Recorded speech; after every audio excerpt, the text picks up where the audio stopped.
14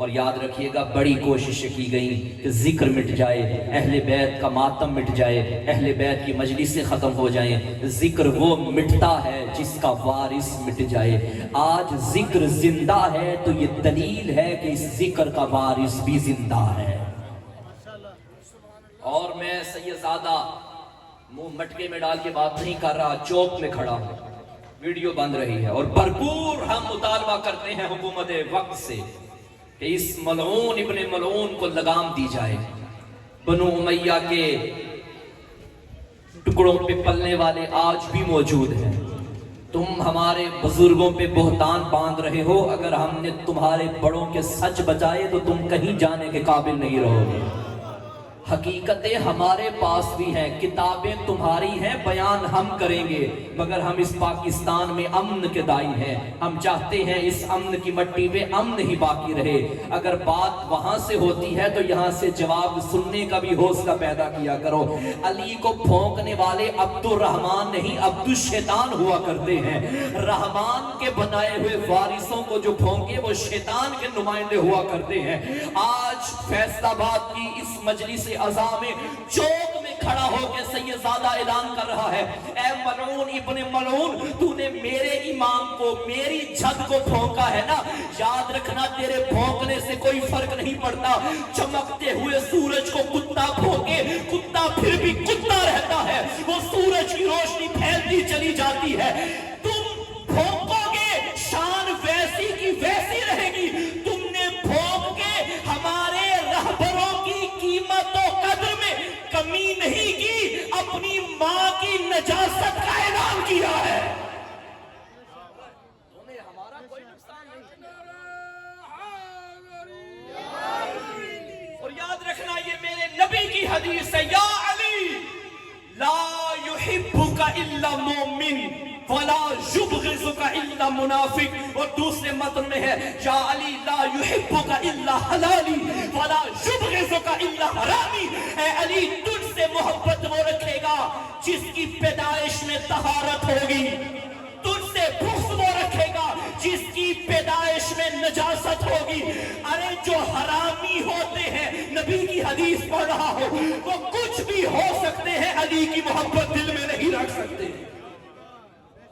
یہ پیغمبر کی حدیث اور تاریخ گواہ ہے کہ تاریخ میں 1400 سالہ تاریخ کی فرق گردانی کر کے دیکھ لو، جتنے بھی اہل بیت کو پھونکنے والے پیدا ہوئے، ان کے حسب نسب میں کہیں نہ کہیں کوئی بیماری پڑی ہے۔ یہ حقیقت ہے۔ اور علی والو ناز کیا کرو، یہ ذکر تمہارے ماں باپ کی شرافت کی دلیل ہے۔ ناز کیا کرو کہ یہ ذکر تمہاری ماؤں کی طہارت کی دلیل ہے۔ درود پڑھیں پر محمد و آل محمد کی۔ توجہ فرما رہے ہیں سامنے موجود؟ ہمارا ارادہ ہے کہ ہم زمین پہ وارث بنائیں۔ اللہ نے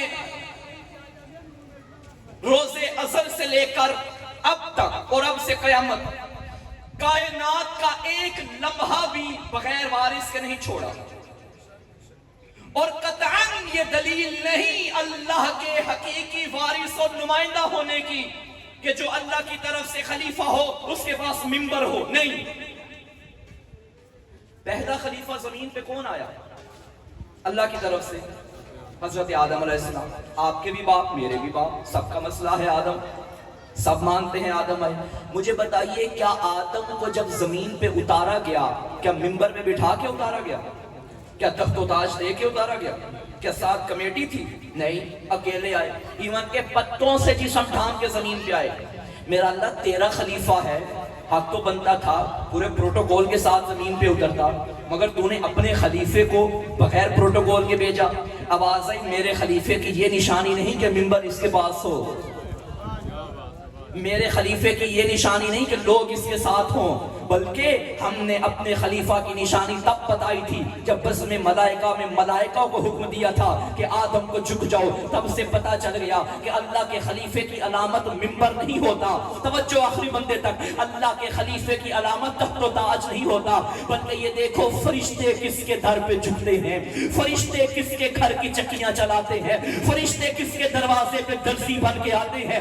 کائنات میں جو گھر فرشتوں کا مرکز بنا ہو وہی اللہ کے سچے خلیفہ ہیں، وہی خلیفہ. اور بس میں ملائکہ میں کبھی آپ نے غور کیا کہ اللہ نے ملائکہ کو کیوں حکم دیا تھا کہ آدم کو سجدہ کرو؟ وہ کون سی چیز تھی جو آدم کے اندر تھی اور ملائکہ کے اندر نہیں تھی؟ وہ ہے علم. علم کی بنا پہ اللہ نے حضرت آدم کو خلیفہ بنایا. اس بنا پہ اچھا مجھے آج ویسے لگ نہیں رہا کہ میں فیصلہ آباد میں پڑھ رہا ہوں. یہ پیچھے والے میرا خیال ہے یہ شاید لیٹ آئے اور پریشان ہو کے بیٹھے ہوئے ہیں. بھئی مجلس بے شک آپ سے پہلے شروع ہو گئی لیکن اتنی جلدی نہیں شروع ہوئی. آپ تھوڑا آگے آ جائیں نا، یہ بچوں کی جگہ پہ آ جائیں سارے آ جائیں، اٹھ کے آ جائیں، مہربانی فرمائیے. کیونکہ ممبر بھی بہت اونچا ہے اور آپ بھی بہت دور ہیں تو مجھے بھی مشکل پیش آ رہی ہے. تھوڑا آگے تشریف لائیے. آ جائیں کوئی کچھ نہیں. محمد والے محمد بلند تر صلوات. خلیفہ الہی کی علامت کیا ہے؟ علم جس کے پاس ہوگا وہ اللہ کا خلیفہ ہوگا. اب پتا چلا کہ پیغمبر کے بعد خلافت کا جھگڑا کیوں پیدا ہوا. ہم نے یہ نہیں دیکھا کہ ممبر کس کے پاس ہے، یہ دیکھا کہ علم کس کے پاس ہے. بڑے بڑے لوگ ممبر کی طرف جاتے تھے خلافت ڈھونڈنے کے لیے. ممبر والا علی کے در پہ جاتا تھا. پتا چلا بندوں کا بنایا خلیفہ اور ہوتا ہے، اللہ کا بنایا خلیفہ اور ہوتا ہے. جس کے پاس علم ہوگا. اور فضائل کا پہلا فقرہ آپ کی سماعتوں کی نظر کر رہا ہوں اور پھر دیکھوں کہ مجھے کتنی دیر پڑھنا ہے اور کب ممبر چھوڑ دینا ہے. یہی جھگڑا ہے نا پیغمبر کے بعد افضل کون ہے. قرآن نے بتا دیا قل هل يستوي الذين يعلمون والذين لا يعلمون. عالم اور جاہل کبھی برابر نہیں ہو سکتے. عالم افضل ہوگا، جاہل مفضول ہوگا. اب مسئلہ ہی ختم ہو گیا کہ پیغمبر کے بعد کائنات میں سب سے افضل ترین کون ہے. اگر علی کے گھر کا کوئی بچہ بھی علم کا سوال لے کے کسی اور کے در پہ گیا ہو تو ہم انہیں افضل مان لیں گے. اور اگر بڑے بڑے علی کے بچوں کے در پہ آئے ہو نعرہ تکبیر، نعرہ رسالت، نعرہ حیدری، برائے عظمت محمد اہل بیت محمد بلند تر صلوات. علم حاصل کرنے کے لیے بڑے بڑے علی کے بچوں کے در پہ آئے ہوئے.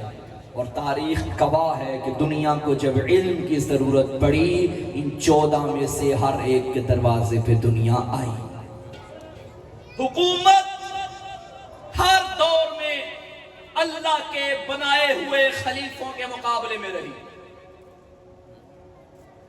صلوات پڑھیں محمد.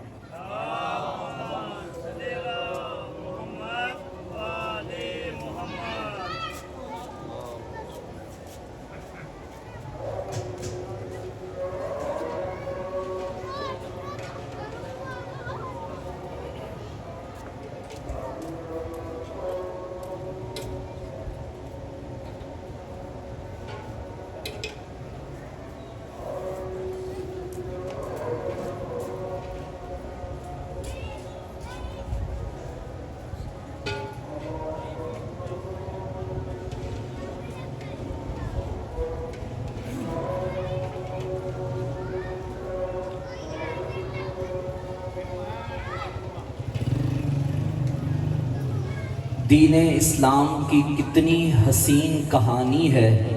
خدا کے دین پہ ہر وقت نئی جوانی ہے. یہ جو مسجدوں میں ہیں آذانوں کی آوازیں علی کے لاڈلے بچوں کی مہربانی ہے. علی کے بچوں کا صدقہ ہے کہ آج نمازیں زندہ ہیں، اذانیں زندہ ہیں. ہر خلافت اور حکومت اللہ کے سچے نمائندوں کے مقابلے میں رہی.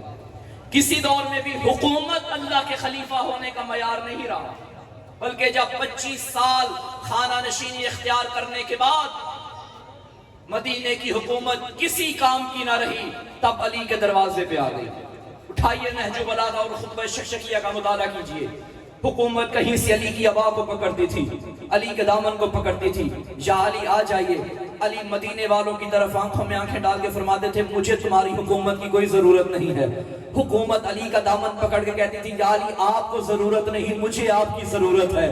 ادھر سے ابن عباس نے کہا یا علی حکومت قبول کر لیجئے، کیا کہنے ابو طالب کے بیٹے کے. مولا امیر نے فرمایا ابن عباس مجھے اتنا بتا، یہ میرا جوتا ٹوٹا ہوا جوتا دیکھ رہا ہے. ابن عباس نے کہا جی مولا. فرمایا مجھے بتا اس ٹوٹے ہوئے جوتے کی قیمت کیا ہوگی. ابن عباس نے کہا مولا آپ کا جوتا ہے، کائنات سے قیمتی ہوگا. علی نے فرمایا یہ تو تیری نظر میں قیمت ہے، بازار میں جا کے بیچے گا کیا قیمت ہوگی. ہاتھ جوڑ کے کہنے لگا مولا جگہ جگہ سے ٹوٹا ہوا ہے، پیوند لگے ہوئے ہیں، کوئی بھی نہیں خریدے گا، کوئی اس کی قیمت ادا نہیں کرے گا. علی نے ان خلافت کے شوقین لوگوں کی طرف دیکھ کے فرمایا علی کو حکومت کا لالچ دیتے ہو، علی کی نظر میں تمہاری حکومت کی قیمت اس ٹوٹے ہوئے جوتے کے برابر بھی نہیں ہے. علی کو حکومت کا کوئی لالچ نہیں ہے. اور علی کے بعد جب حسن مولا کے دروازے پہ حکومت آئی، حسن مولا نے بھی اپنے قلم سے اسے شکست دے دی. اور جب یہی حکومت حسین کے دروازے پہ آئی، حسین نے ایسا مارا اور ذلیل کیا کہ سر اٹھانے کے قابل نہ رہی. جب یہی حکومت سید سجاد کے سامنے آئی، سید سجاد نے ہتھکڑیوں میں رہ کے اسے قیدی بنا کے مارا. جب باقر العلوم کے پاس آئی، باقر العلوم نے 55 میں علم کے سمندر بہا کے اسے مارا. جب جعفر صادق کے پاس آئی، جعفر صادق نے علم کی ندیاں بہا کے اس حکومت کو پیچھے چھوڑ دیا. اور جب موسیٰ کاظم کے سامنے آئی، وہی منظر تھا جب وقت کے موسیٰ کے سامنے فرعون بن کر آئی اور موسیٰ نے بھی دریائے نیل میں غرق کر دیا. یہی حکومت اب منت بن کے علی رضا کے سامنے آ گئی. آج چونکہ مجلس سے تھے میرے 8ویں مولا، دل ہو تو پڑھا جائے مولا کا. لیکن آپ وعدہ کریں کہ 8ویں علی کا ذکر ویسے سنیں گے جیسے پہلے علی کا ذکر سنتے ہیں. یہ پیچھے والے کیوں پریشان ہیں؟ نعرہ تکبیر، نعرہ رسالت، آگے آ جائیں. نعرہ حیدری، برائے عظمت مولا امام رضا علیہ السلام بلند تر صلوات. ممبر کے پاس آئیں، ممبر کے پاس آئیں، ممبر کے پاس آئیں. برائے مہربانی تھوڑا بیٹھے بیٹھے آگے ہو جائیں، بہت مہربانی ہوگی. آپ بیٹھے بیٹھے آگے ہو جائیں، درود پڑھتے ہوئے آگے آگے ہو جائیں. اللہم صلی علی محمد و آل محمد. کرونا چلا گیا یا پریشان نہ ہو. صلوات پڑھیں بارے دیگر بابا سے.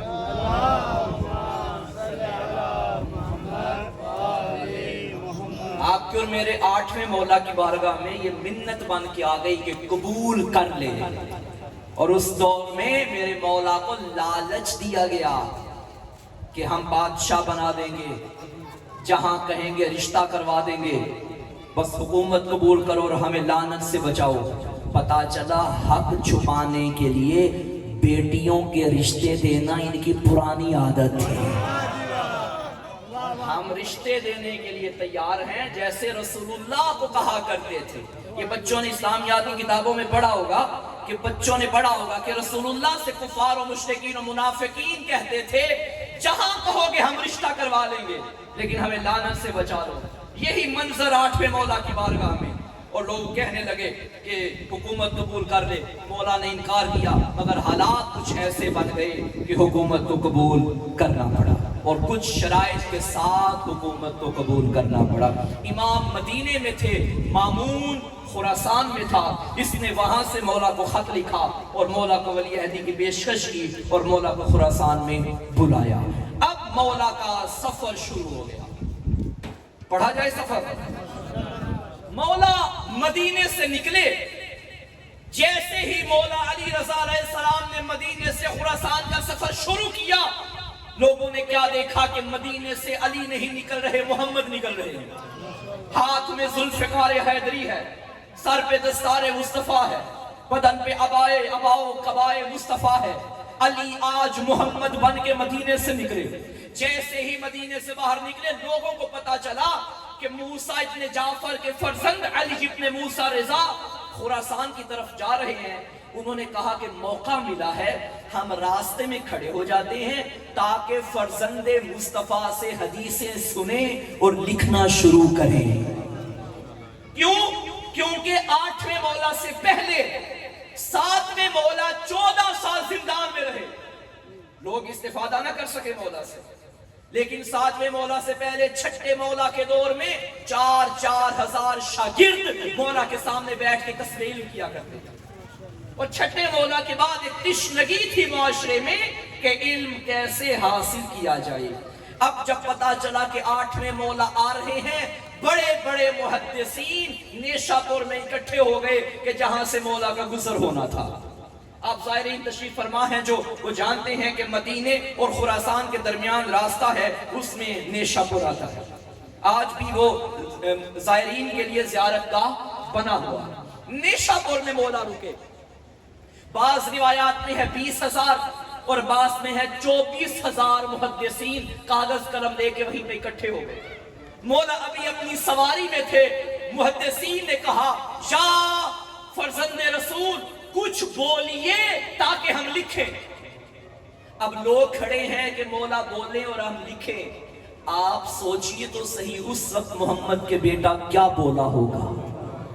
آقا نے چاروں طرف دیکھا اور فرمایا سنو، یہ جو میں بول رہا ہوں میں نہیں بول رہا، میرا بابا بول رہا ہے۔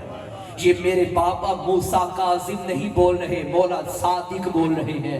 یہ مولا صادق نہیں بول رہے، یہ مولا باقر بول رہے ہیں۔ یہ مولا باقر نہیں بول رہے، انہوں نے اپنے بابا مولا سجاد سے سنا ہے، انہوں نے اپنے بابا مولا حسین سے سنا ہے، انہوں نے اپنے بھائی مولا حسن سے سنا ہے، انہوں نے اپنے بابا مولا علی سے سنا ہے۔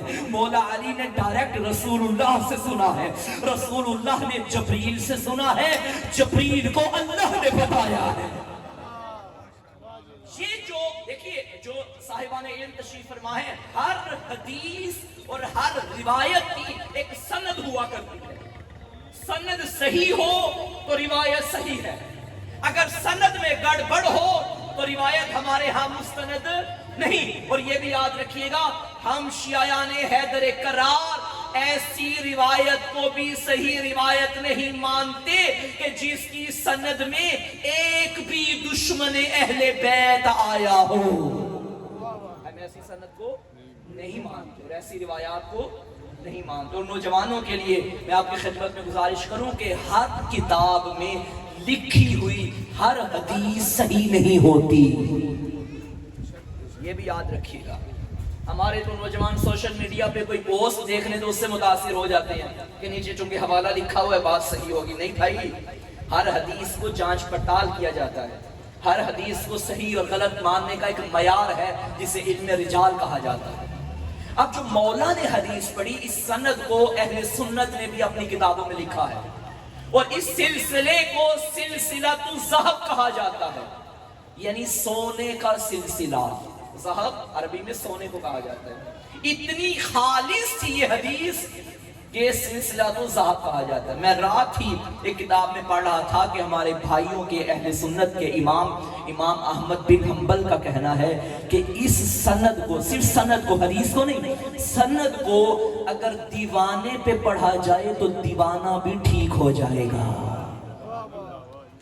اب جس مکتب میں عصمت کی سند موجود ہو، اب ہمیں کیا ضرورت ہے کہ ان راویوں کی طرف رجوع کیا جائے کہ جن کے نام بھی جانوروں کے ناموں پہ بنتے ہیں۔ ہم تو اس روایت کو لیں گے نا کہ جس کے راوی سارے کے سارے معصوم ہیں۔ اور آپ جانیں گے کہ وہ روایت کیا ہے، حدیث کیا ہے، جو مولا نے اپنے اجداد کے حوالے سے اور اجداد سے خدا تک پہنچ کے بتائی کہ یہ روایت کون سی ہے. 24,000 محدثین لکھنے والے ہیں.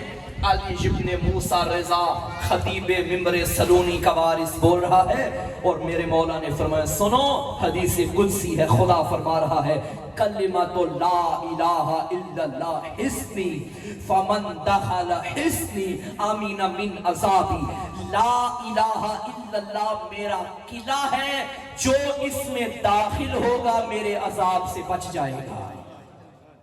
اب جب یہ لکھا محدثین نے کہ لا الہ الا اللہ میرا قلعہ ہے، جو اس میں داخل ہوگا وہ بچ جائے گا، سارے محدثین خوش ہو گئے. مختلف مکاتب سے تعلق رکھنے والے علماء موجود تھے، خوش ہوئے کہ چلو لا الہ الا اللہ پڑھیں گے جنت میں چلے جائیں گے، جہنم کے عذاب سے بچ جائیں گے. چند قدم آگے گئے، محدثین ایک دوسرے کے کانوں میں کہہ رہے تھے آسان سا کلیہ قاعدہ ہے، لا الہ الا اللہ پڑھو گے عذاب الہی سے بچ جاؤ گے. اتنا کہنا تھا. علی ابن موسیٰ رضا نے چاروں طرف دیکھا اور فرمایا خاموش، صرف اتنی بات نہیں ہے، اما بشروطہا وانا من شروطہا، اس میں داخل ہونے کی کچھ شرطیں بھی ہیں. ان محدثین نے کہا نماز شرط ہوگی، روزہ شرط ہوگا، وضو شرط ہوگا. تو مولا بولیے وہ کون سی شرط ہے جو قلعہ لا الہ الا اللہ میں داخل ہونے کی ہے؟ مولا نے فرمایا ان شرطوں میں سے سب سے بڑی شرط ہم 14 کی ولایت ہے.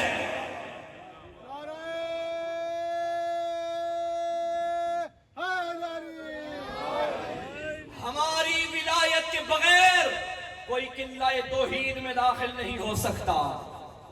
اگر خدا تک پہنچنا ہے تو اس تک پہنچنے کے لیے جو راستہ ہے اسے ولایت آل محمد کہا جاتا ہے. یہ مولا نے راستے میں حدیث بیان فرمائی، لوگوں نے لکھا اور آج ہم تک یہ 24,000 محدثین کے ذریعے شیعہ سنی کتابوں میں موجود ہے. آخرکار امام پہنچ گئے خراسان. مامون نے مولا کا استقبال کیا اور یہ بچوں کے لیے میں بات عرض کرتا چلوں، مامون جتنا پروٹوکول مولا کو دیتا تھا یہ ظاہری پروٹوکول تھا، اندر سے یہ دشمن تھا میرے مولا کا. صرف عوام کے سامنے یہ ظاہر کرنے کے لیے کہ ہمارا تعلق ہے اہل بیت کے ساتھ، اس لیے اس نے مولا کو ہر مقام پہ ساتھ ساتھ رکھا. ایک مرتبہ دربار مامون میں ایک مشکل پیش آ گئی. ایک بندہ، کیونکہ اس دور کا بادشاہ تھا مامون، ہارون کا بیٹا مامون. مامون کے دربار میں ایک بندہ آیا اور چاروں طرف خوشبو پھیل گئی. مامون نے کہا خوشبو کہاں سے آ رہی ہے؟ دروازے کی طرف دیکھا، ایک بندہ یوں ہاتھ ہلایا. اس نے کہا تو کون؟ اس نے کہا کہ جسے تلاش کر رہا ہے، جس خوشبو کو تو تلاش کر رہا ہے وہ میرے پاس ہے. تیرے پاس ہے؟ بتا تو صحیح یہ کون سے عطر کی خوشبو ہے، کون سا پھول ہے تیرے پاس، کون سی خوشبو ہے کہ جس کی خوشبو آ رہی ہے. وہ قریب آیا، اس نے ایک ڈبیا کھولی اور ڈبیا سے اس نے 7 بال نکالے. کتنے بال؟ 7. اس نے کہا یہ وہ بال ہے جن کی خوشبو. مامون پریشان ہو گیا، ان بالوں کی خوشبو؟ اس نے کہا یہ حضور کے بال ہیں جو نسل در نسل ہم تک پہنچے، اور آج میں ہو گیا ہوں غریب، میں چاہتا ہوں کہ اسے میں بیچوں، درہم و دینار تجھ سے لوں، تو بادشاہ ہے اسے خرید لے. اچھا. اس نے کہا چلو خرید لیتے ہیں، کل کو ہم بھی تو کہیں کہ ہم رسول کے وارث ہیں، ہم بھی لوگوں کو زیارت کروائیں گے. اس نے اپنے دربان سے کہا کہ درہم و دینار نکالو اور جتنے کہہ دے اس کو دو اور بال خرید لو. توجہ ہے سامنے محترم؟ جب درہم و دینار نکالے گئے اور اسے دینے لگے تو فوراً مامون نے روکا، رکو رکو رکو، یہ کون بتائے گا کہ یہ واقعاً حضور کے بال ہیں؟ اس نے کہا بھائی خوشبو بتا رہی ہے کہ یہ حضور کے بال ہیں. اس نے کہا نہیں، ہم کون سا اس دور میں تھے کہ ہم یہ فائنل کریں گے واقعاً یہ حضور کے بال ہیں یا حضور کے بالوں کی خوشبو ہے. اب یہ بحث ہو رہی تھی، کسی نے کندھا مار کے کہا محمد کے بیٹے کو بلاؤ. حکم دیا گیا، علی ابن موسیٰ رضا کو دربار میں بلایا گیا. سامعین محترم ذرا منظر بنائیے گا، لطف لیجیے گا. ابھی آپ بیٹھے ہیں، آپ کی نظر ہے میری طرف، میری نظر ہے سامنے دروازے کی طرف. جو آ رہا ہے آپ کو نظر نہیں آئے گا، مجھے نظر آئے گا۔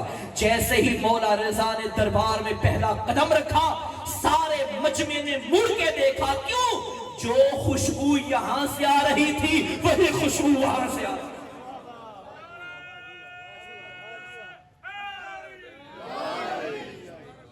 لوگوں نے برائے عظمت حضرت امام رضا علیہ الصلوۃ والسلام بلند تر صلوات،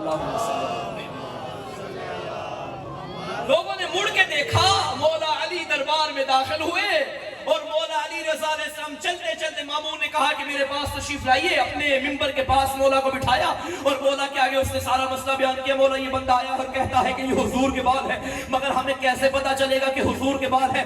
امام نے آگے ہاتھ کیے، 7 بال اپنے ہاتھ پہ رکھے۔ آقا نے فرمایا یہ 4 میرے نانا کے ہیں، ان 3 کا نانا سے کوئی تعلق نہیں۔ جب فرمایا نا کہ یہ 3 میرے نانا کے نہیں ہیں، اس نے کہا جی اب کیسے فیصلہ کریں واقعاً کہ یہ 4 نانا کے ہیں اور 3 نانا کے نہیں ہیں؟ آقا نے فرمایا آگ روشن کرو، ان تینوں کو آگ میں ڈالو، جسے امام ڈالے اسے کوئی جلنے سے بچا نہیں سکتا۔ روایت کے فکرے ہیں، تینوں کو حکم امام کے مطابق آگ میں ڈالا گیا، تینوں جل گئے۔ جن کا مقدر جلنا ہو وہ جلتے ہیں، کچھ آگ سے جلتے ہیں، کوئی بغض علی سے جلتے ہیں۔ امام نے حکم دیا تینوں کو آگ میں ڈالا جائے، تینوں آگ میں ڈالے گئے۔ امام نے درباریوں کی طرف دیکھا اور پھر مامون کی طرف دیکھا، فرمایا جس کی سمجھ میں محمد کے بال نہ آئے اسے محمد کی آگ سمجھ میں کیا آئے؟ نعرہ تکبیر، نعرہ رسالت، نعرہ حیدری، برائے عظمت محمد و اہل بیت محمد بلند تر صلوات۔ کئی مناظرے ہوئے دربار مامون میں کہ جہاں مولا رضا علیہ السلام کو بلایا گیا اور مولا نے زمانے کی مشکل کشائی کی۔ اگر دلوں تو چھوٹا سا مناظرہ پڑھ دوں۔ ماشاءاللہ ماشاءاللہ قبلہ، امام کا چاہنے والا تھا اور امام کے پاس آیا اور آگے عرض کرنے لگا کہ یا ابن رسول اللہ، علماء کا ایک وفد ہے جو آپ سے مناظرہ کرنا چاہتا ہے۔ مولا نے فرمایا بسم اللہ آ جائے۔ کہنے لگا مولا ہر مذہب و مسلک کا عالم اس میں ہوگا، تیاری کر لیں۔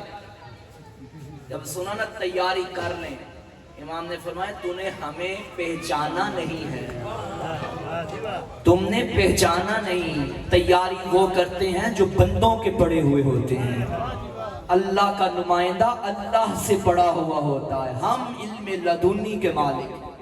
بلایا جائے، یہودی، عیسائی، سورج کو پوجنے والے، چاند کی عبادت کرنے والے، آگ کے پجاری، تمام غیر شیعہ غیر مسلم امام کے سامنے مناظرے کے لیے ہر ایک مکتب کا ایک ایک عالم سامنے آ گیا، اور اسے روایت نے، تاریخ نے انٹرنیشنل مناظرہ کہا ہے۔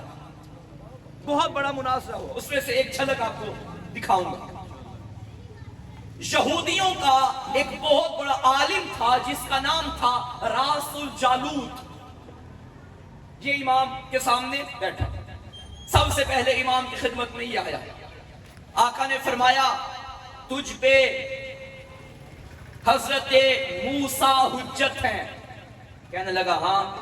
حضرت پہ جو کتاب نازل ہوئی وہ ہے تورات؟ کہنے لگا ہاں۔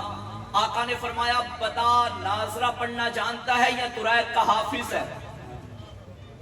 اسی میں اس کے اندر کھلبلی مچ گئی، اس نے کہا نہیں حضور میں تو ناظرہ پڑھنا جانتا ہوں۔ آقا نے فرمایا کتاب کھول اور میں جو سنتا ہوں دیکھ میں صحیح پڑھ رہا ہوں یا غلط۔ ہم نے انہیں امام مانا ہے جو کتابوں کے بھی عالم ہیں، انہیں نہیں مانا جنہیں سورہ بقرہ ساری زندگی یاد نہ۔ آقا نے فرمایا کھول، اس نے قرآن کھولی۔ آقا نے فرمایا فلاں سپارہ فلاں رکوع نکال، اب جو میں پڑھتا جاؤں گا تم اوپر سے دیکھتے جانا۔ آقا نے پورے صفحے کی تلاوت کی، پھر فرمایا سچ سچ بتا جو میں پڑھ رہا ہوں یہ کتاب میں ہے یا نہیں ہے؟ کہنے لگا آقا ہے۔ پھر میرے مولا نے فرمایا یہ دیکھ آخری نبی کے سچے وارث کی نشانیاں میں پڑھتا ہوں، کتاب سے تو دیکھ۔ آقا نشانیاں پڑھتے گئے، وہ کتاب سے دیکھتا گیا۔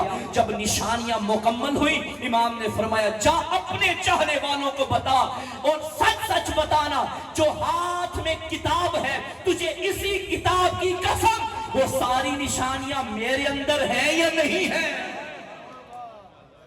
قدموں پہ گر پڑا، مولا معاف کیجئے گا یہ ساری نشانیاں آپ کے اندر موجود ہیں۔ پھر اس نے کہا اے رسول اللہ کے سچے وارث مجھے اپنا بھی کلمہ پڑھا، اپنے نانا کا بھی کلمہ پڑھا۔ اس طرح مولا نے علم مصطفیٰ کو جگہ جگہ تک پہنچایا، اور خدا کی قسم یہ وہی جھلک نظر آ رہی ہے جو مسجد کوفہ کے ممبر پہ خطیب ممبر سلونی کی زبان سے آئی تھی۔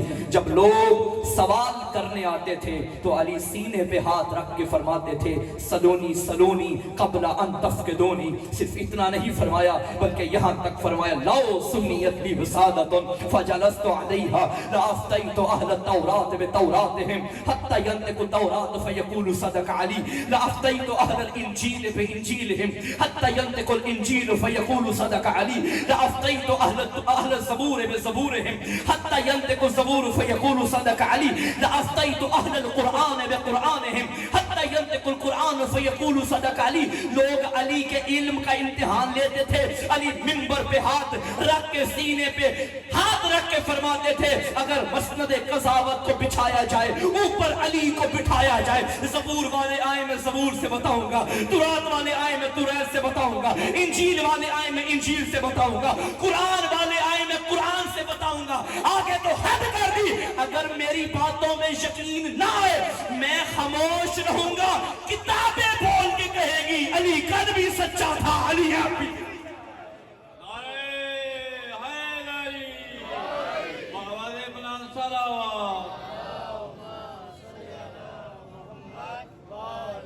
قل کفا باللہ شہیدا بینی و بینکم ومن عندہ علم الکتاب کے ہم ماننے والے ہیں جو علم کتاب سینے میں رکھیں وہ آل محمد ہیں۔ علم اللہ کے سچے نمائندے کی نشانی ہے علم، اور واقعاً دنیا بھٹک رہی ہے، در بدر کی ٹھوکریں کھا رہی ہے۔ مصطفیٰ کی نشانیاں اگر تلاش کرنی ہے تو صرف 12 میں نظر آئیں گی اور تمہیں کوئی مصطفیٰ کا وارث نہیں ملے گا۔ حبیب خراسانی ایک راوی ہے جو خراسان کا رہنے والا تھا، یہ ہمارے مکتب کا نہیں ہے، غیر شیعہ تھا۔ یہ روایت کرتا ہے کہ ایک مرتبہ میں نے عالم خواب میں دیکھا کہ میں حج کرنے مکہ گیا ہوں، وہاں مسجد ابو ذر ہے جہاں رسول اللہ تشریف فرما ہے۔ خواب اپنا بتا رہا ہے، رسول اللہ تشریف فرما ہے، میں نے کہا چلو اللہ کے رسول کی زیارت ہو جائے گی، میں مسجد کے اندر چلا گیا، اور جب اندر گیا تو میں نے کیا دیکھا، حضور منبر پہ ہیں اور منبر کے ساتھ ایک تشت پڑا ہے، اس تشت کے اوپر خرمے پڑے ہوئے ہیں۔ میں نے زیارت کی اور میں نے تبرکاً اپنا دامن پھیلایا، حضور نے اپنی مٹھی کو خرموں سے بھرا اور میری جولی میں ڈال دیا۔ وہ خرمے لے کے میں باہر آئے اور میں نے گنا تو خرمے تھے 18۔ کہتے ہیں یہ 18 گنتے گنتے میری آنکھ کھل گئی، آنکھ کھلی، میں بڑا خوش ہوا کہ مجھے خواب میں حضور کی زیارت ہوئی ہے۔ کہتے ہیں میں خراسان کی گلی سے گزر رہا تھا کہ ایک مسجد کے اندر محمد کا بیٹا بیٹھا ہوا۔ کہتے جب میں نے جھانک کے دیکھا تو وہی منظر تھا جو خواب میں مسجد ابو ذر کا تھا۔ کہتے میں نے کہا وہی مجھے خواب یاد آ گیا، چلو اس کی بھی زیارت کرتے ہیں۔ کہتے میں اندر گیا، علی ابن موسیٰ رضا تشریف فرما تھے، مجھے دیکھ کے فرمایا اے حبیب خراسانی میرے قریب آ۔ جب میں قریب گیا کیا دیکھا، ویسے ہی خرمے پڑے ہوئے تھے، آقا نے خرموں سے اپنی مٹھی کو بھرا، میری گودی میں ڈالا. جب گودی میں ڈالا میرے اندر تجسس پیدا ہوا. میں نے ان خرموں کو گننا شروع کیا. 1 2 3 4 گنتے گنتے 18 تعداد نظر آئی. میں نے کہا مولا ایک اور دے دیجئے تاکہ زیادہ ہو جائے, 4 اور دے دیجئے تاکہ زیادہ ہو جائے. مولا مسکرائے اور فرمائے واہ یا علی ابن موسیٰ رضا, فرمایا اگر میرے نانا نے زیادہ دیے ہوتے میں بھی زیادہ دے دیتا. میرے نانا نے تمہیں 18 دیے ہیں تو میں بھی تمہیں 18. مولا کا ایک لقب ہے عالم آل محمد. میرے 8ویں مولا کا اس گھر کا ہر فرد عالم ہے, جس طرح سچا ہر فرد ہے, لیکن جب صادق آل محمد کہو گے تب چھٹے مولا ذہن میں آئیں گے. اسی طرح علم کے ایسے دریا بہا دیے میرے 8ویں مولا نے کہ لقب پڑ گیا عالم آل محمد. حضرت امام موسیٰ کاظم علیہ السلام کا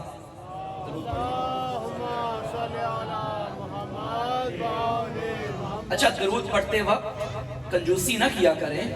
یہ روایت میں ہے کہ جو انسان بلند آواز سے درود پڑھے اللہ اس کے دل سے منافقت کو ختم کرتا ہے.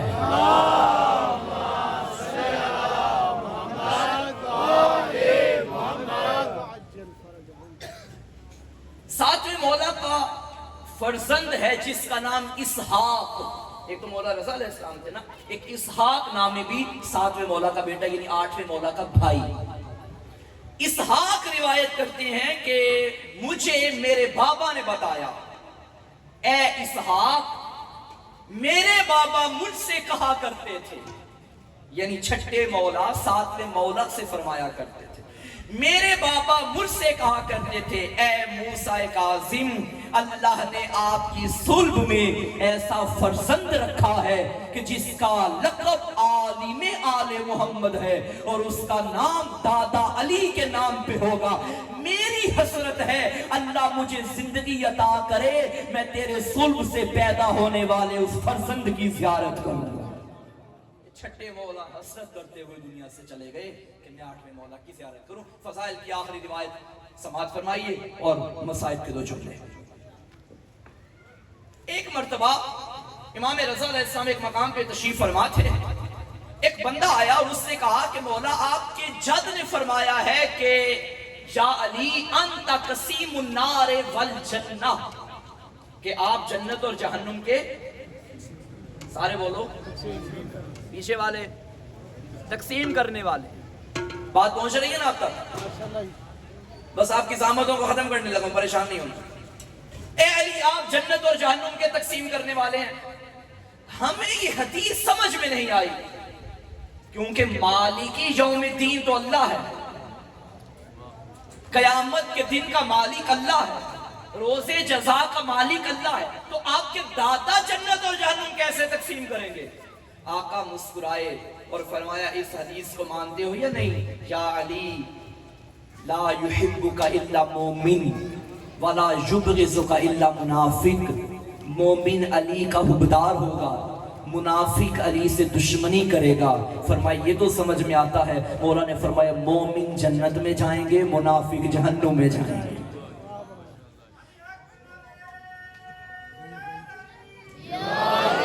اچھا میں نے حدیث پڑھی اور آپ خوش ہو گئے. ایک مرحلہ آگے بھی ہے. مولا کا چاہنے والا مولا کے ساتھ کھڑا تھا. اس نے کہا مولا آج تو کمال کر دیا. آقا نے فرمایا کیا ہوا؟ جب باہر نکلے نا اس نے کہا مولا آج تو اس کی بولتی بند کر دی. وہ آپ کے دادا علی کے فضائل پہ شک کر رہا تھا اور آپ نے بتا دیا کہ علی جنت و جہنم پہ کیسے تقسیم کرنے والے ہیں. آقا مسکرائے فرمایا ہمارے شیعہ, ہمارے چاہنے والے, ہماری ولایت کو دل میں رکھنے والے, وہ جواب اس کے لیے تھا, تیرے لیے نہیں. تیرا جواب اور ہے. قدموں پہ گرا مولا بتائیے میرے لیے جواب کیا ہے؟ علی فرماتے ہیں تو سن, جنت اور جہنم کو میرا دادا علی ایسے تقسیم کرے گا. اللہ کی طرف سے ایسا اختیار ملے گا میرے دادا علی کو. ایک طرف جنت ہوگی, ایک طرف جہنم ہوگی. حساب کتاب ہو رہا ہوگا.